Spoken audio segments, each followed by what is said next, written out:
Oh shit. It's Pride Month, and I haven't done anything gay. I gotta fix that.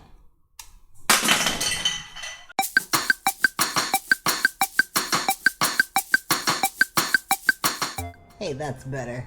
Hi, I'm Taylor Smurl, and this is Cocktails and Cosplay. Now, the media we will be discussing and making drinks for this week is Sailor Moon. Of course, a very ubiquitous, well-known, well-loved piece of media.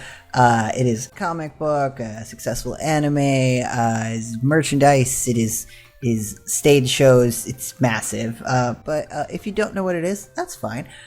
It started out back in 91 as a serialized manga, drawn and written by Naoko Takeuchi.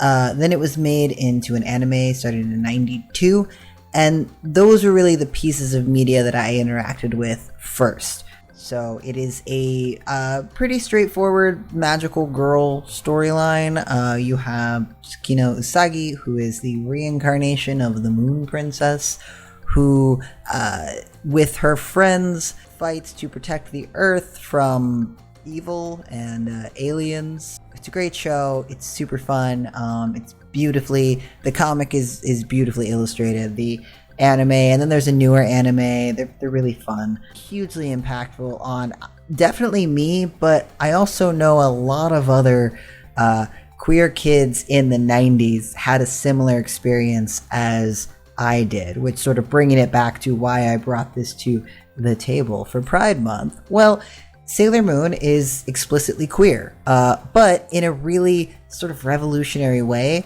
In the storyline of Sailor Moon, you encounter characters that are in queer relationships, women that are in relationships with women, men that are in relationships with men, people that kind of exist across a gender variance. None of it's ever really remarked on as all that different or all that weird. They don't use terms, it just is queer.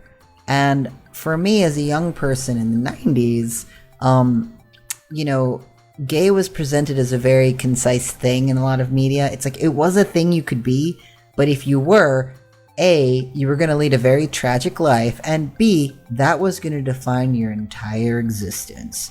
You're the gay kid. Whereas Sailor Moon presented this world where whatever you are is fine. Your storyline is defined by who you are as a person. And that is something that I think we still struggle with in media, frankly. Like, even now, we kind of get the opposite end where, we have queer characters, but they always have to be treated as, like, the most perfect, pure, good representation of queerness possible, with no problems whatsoever.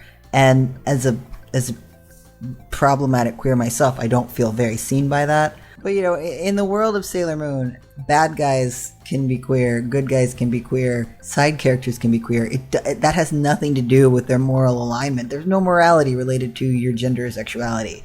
It's just another way of being. Judging by the amount of people in my age range that have Sailor Moon as sort of their gay awakening moment, I don't think I'm alone in saying that was a really revolutionary, important, impactful example of what life could be, what the world could be, if we somehow evolved past our need to put things in little boxes. As long as you aren't, like, using an evil crystal to steal people's souls, you're fine.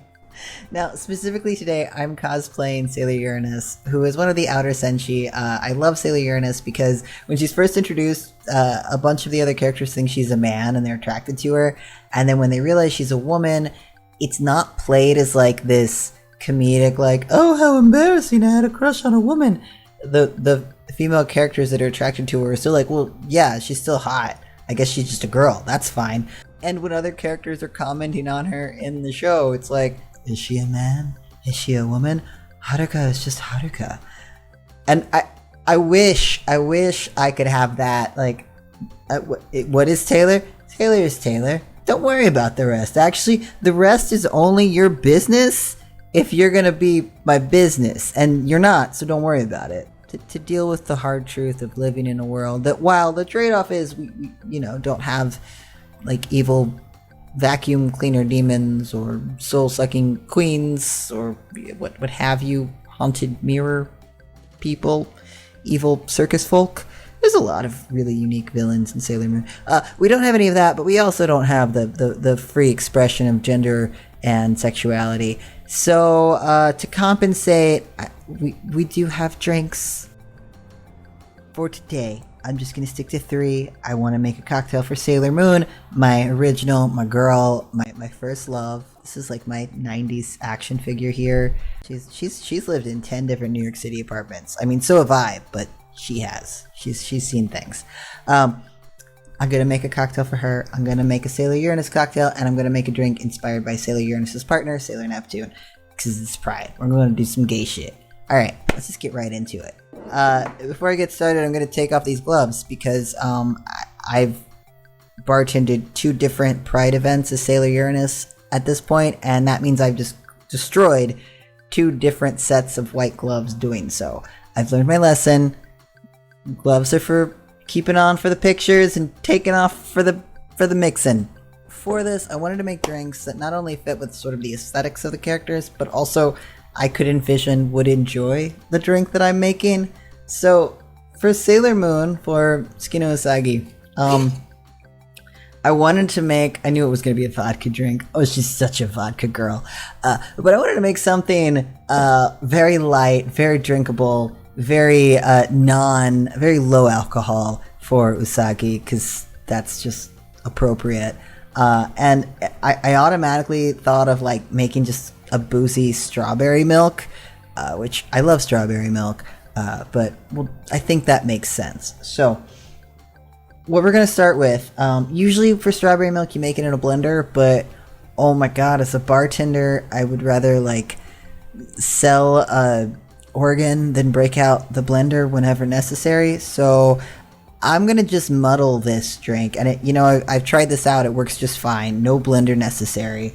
I'm just gonna put about 4 diced strawberries in my shaker tin, and then I'm gonna muddle them down.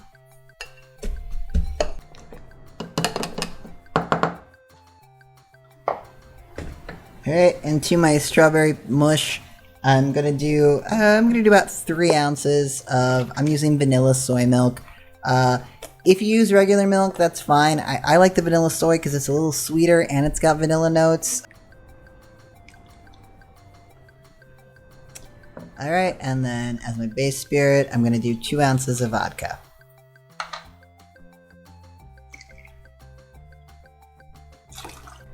Now, I also want to bring in a little bit of rose liqueur, just a 1/4 ounce. Gonna give me a little bit of color, a little bit of floral. And I want a little bit of chocolate, so I'm gonna do 3/4 ounce of just some white chocolate liqueur. Okay, I'm gonna ice it up and shake it up.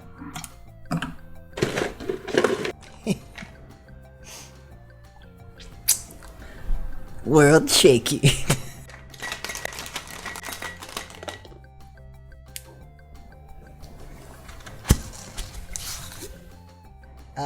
For my vessel for this, I found this beautiful pink goblet that looks a lot like the moon chalice.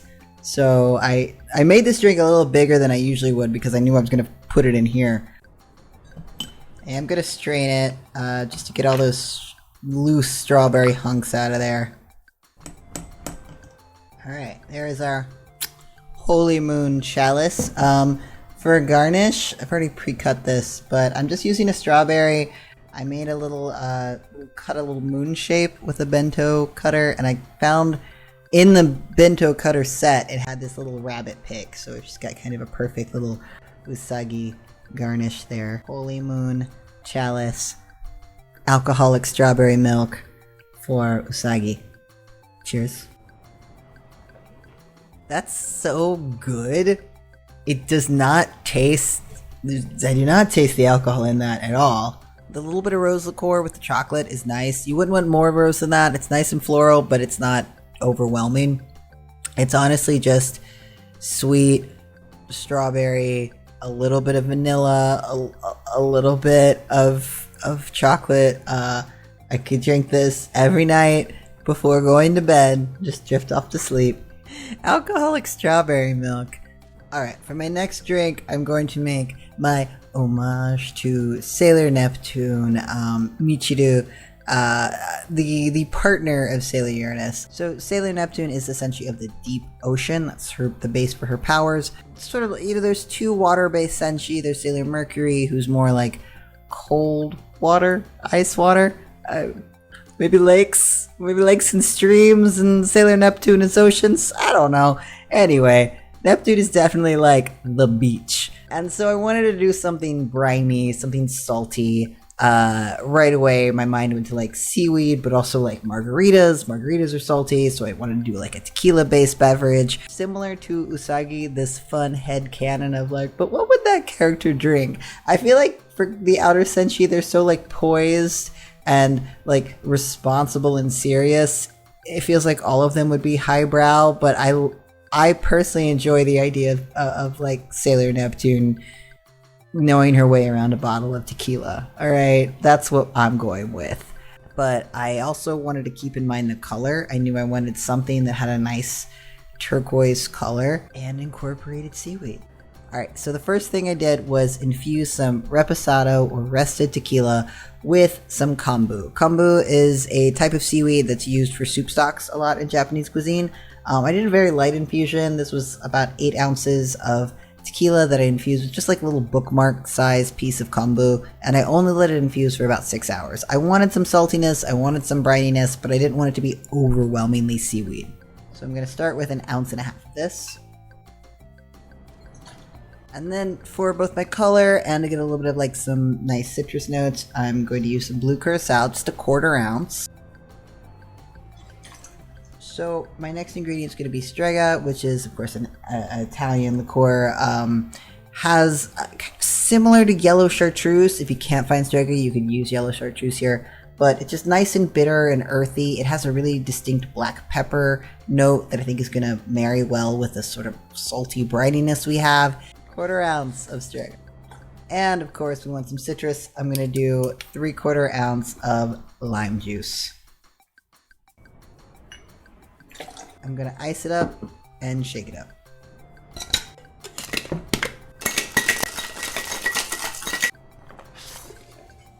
Alright, and before I pour my drink, I'm just going to prep my glass. I'm just going to rim it with a little bit of sea salt that I mixed with some crushed nori. Alright, here is our deep submerge. That's nice. It drinks like a margarita, but it's got that really lovely depth of flavor from the kombu.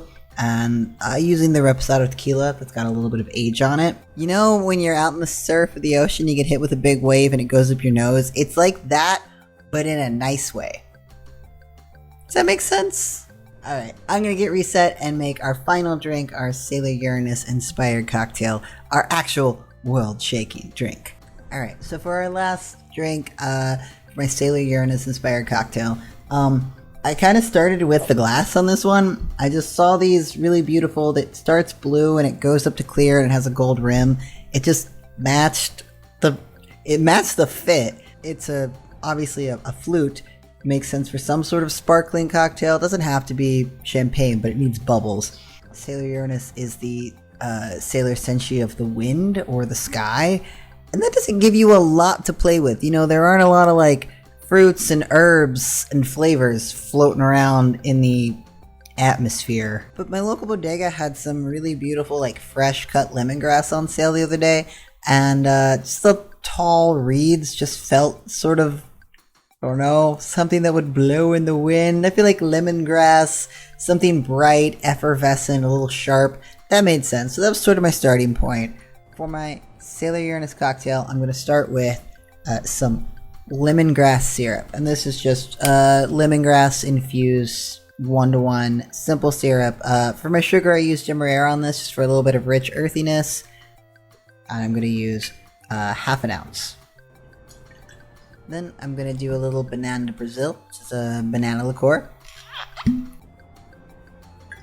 Just a little bit of fruitiness. Hey, it's Pride! Gonna do a ½ ounce of lemon juice. And then an 1.5 ounces of white rum. Alright, gonna shake it up.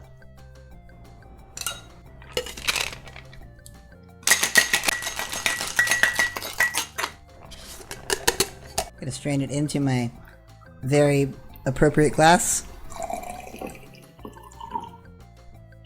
I'm gonna top it off with just some Topo Chico, some soda water.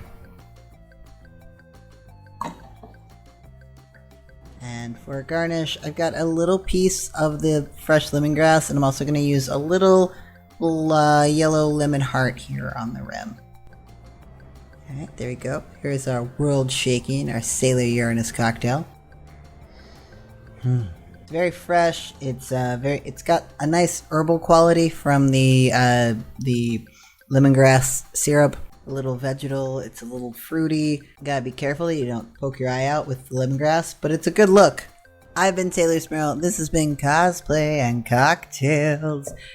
Here are your 3 Sailor Moon themed drinks. If you'd like to see more of these, you should let me know. Happy Pride for June, or any month, I guess. You can be gay whenever. That's fine. I don't plan to stop being gay anytime soon because I can't physically. It's just the way it was made.